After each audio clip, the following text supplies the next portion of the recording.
My name is Ronald French. I am the founder and pastor of Access Sanctuary and Chapels, and I want to talk to you about intellectual and functional universalism. Access Sanctuary and Chapels is a universal coexist church. We use the coexist symbol and the coexist philosophy of education, tolerance to education. And universalism is basically to bring together multiple belief systems, to share one or different houses, and to understand one another. How practical is that? But apparently, mainstream religions are having an issue with it, and I've been seeing a lot of them out there. And in fact, passive-aggressive behavior has become most prevalent in their behavior when I see my advertisements for my church being kicked out from Craigslist and what have you. It's kind of funny. So, long story short, what is this intellectual universalism? Well, basically, it's a philosophy or a thought that if you can hang out with other people of different belief systems, you're not going to go to hell or wherever else the bad place people put you because you don't worship that one particular god or goddess or whoever. When I see videos about this subversive reaction, it's kind of funny, because if you're going to practice what you preach, won't you be practicing it? Now, at times I am a hard-lined individual about certain things because that's my own pride and prejudice. We all have one. But that's my personal one. It's me. I'm not going to say the church says this because I say it. I'm going to say I say this because I think you're an asshole. See? So basically, I'm going to be front and forward to you as me. But when I go off and I say to a group that you're bad or you're no good because we say so, well, who's we? I don't believe in that kind of thing or thought. So my attitude is, when you bump into people like that, do you really listen to what they have to say?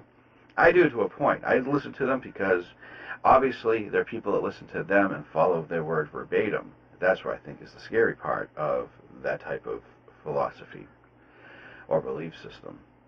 But I also take the chance in a moment to realize who and what they are by at least observing and studying them. Because if you understand who and what they are, you know what to expect should you deal with them directly. So, intellectual universalism is one of the major phases around here, is basically to let your mind open and see what else is out there, and basically to accept other people for who and what they are. And if you can't accept them, then at least be educated enough to tolerate them so you understand where they are, or who they are, or where they're from.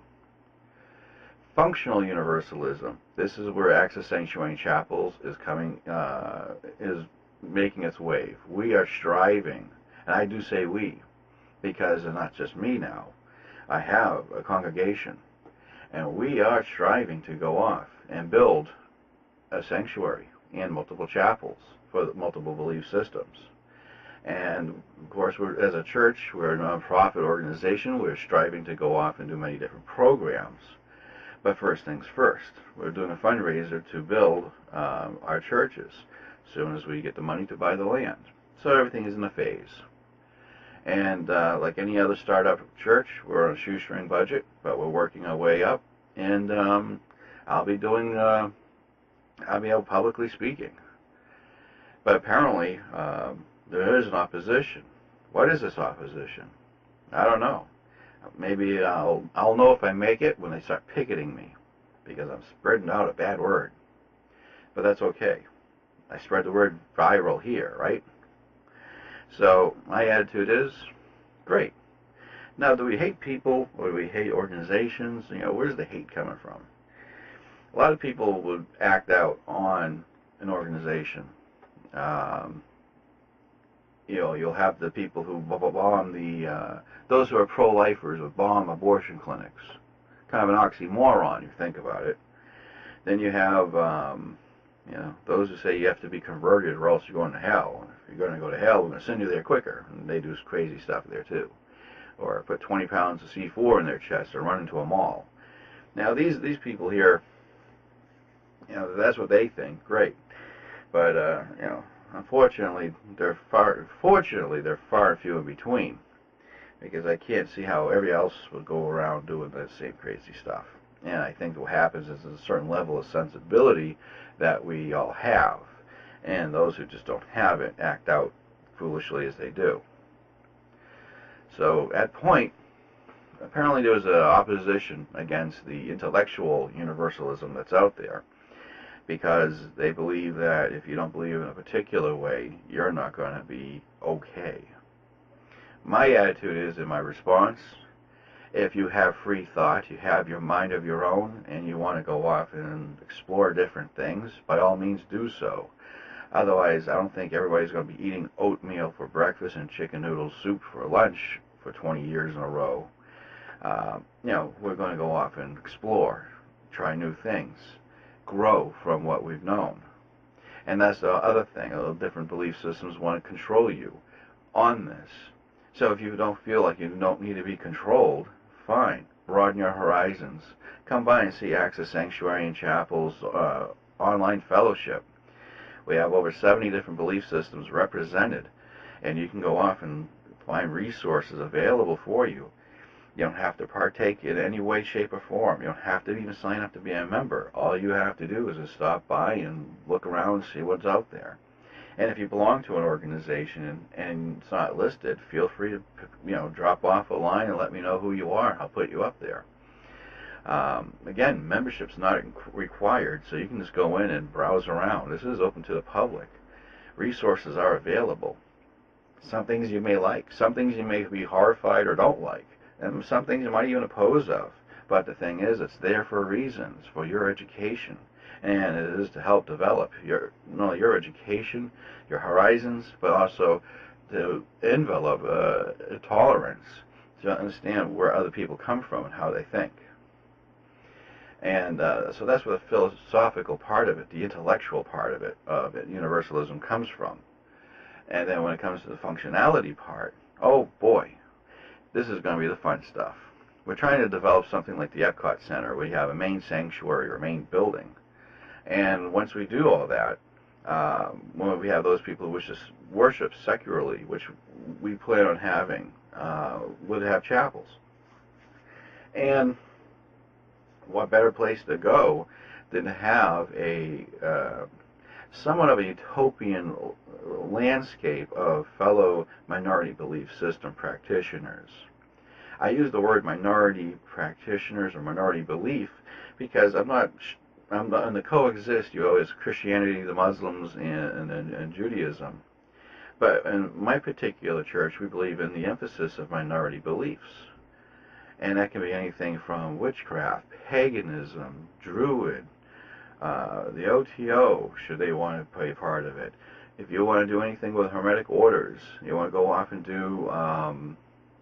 you want to do something with the Santeria and the Apollo, Voodoo. All these are different minority belief systems that are out there, and this is what we're trying to educate the public on. And those groups are secular for a reason, because of the persecution of the main three. But if I bring up my organization, there's no reason to be underground, per se. You can be on surface, at least with us, because what our philosophy is to know one another. And what better way to do it? And those of us who want to be, those who experience being shunned or persecuted by the mainstream, well, that's fine. But we're so scattered as a minority group, why not hang out with people like you? Even if they're not exactly like you, at least they share something of a commonality. And not being victimized by the mainstream, but more so, if they had a free thought of practicing something that's totally different than the mainstream, like you, even though it's a different belief system, there's your commonality. Another commonality we all have is a voice. Individually, you have one voice. If you belong to a small group, you have a small group's voice. But if you fall under a larger umbrella with other belief systems out there, minority ones, you'll actually have a larger voice. It'll only work if you want it to work. And if you want to remain secular and hide in the shadows, well, that's fine too. This is all about choice, because after all, we're all about choice. We don't want to dictate to you what you should think and how you should feel, or what you should follow and how you should think. We want you to go off and understand that there's more out there in life. And if you want to explore it, we're here for you, and we have it available for you. I don't think that's such a hard thing. But many belief systems, when they hear me speak this way, they literally shit their pants. Because they don't know where to go or start from. They don't know how to campaign against me. They might call me bad names. Ooh, heard that before. But the thing is, I'm making it real. I'll be speaking. Initially, I was going to do it in November, but 'tis the holiday. And so I'm out trying to make money. I'm trying to fundraise for my church. I am now doing selling jewelry that I make as a fundraiser for Access Sanctuary and Chapels. So I'm promoting my church as well as fundraising at the same time.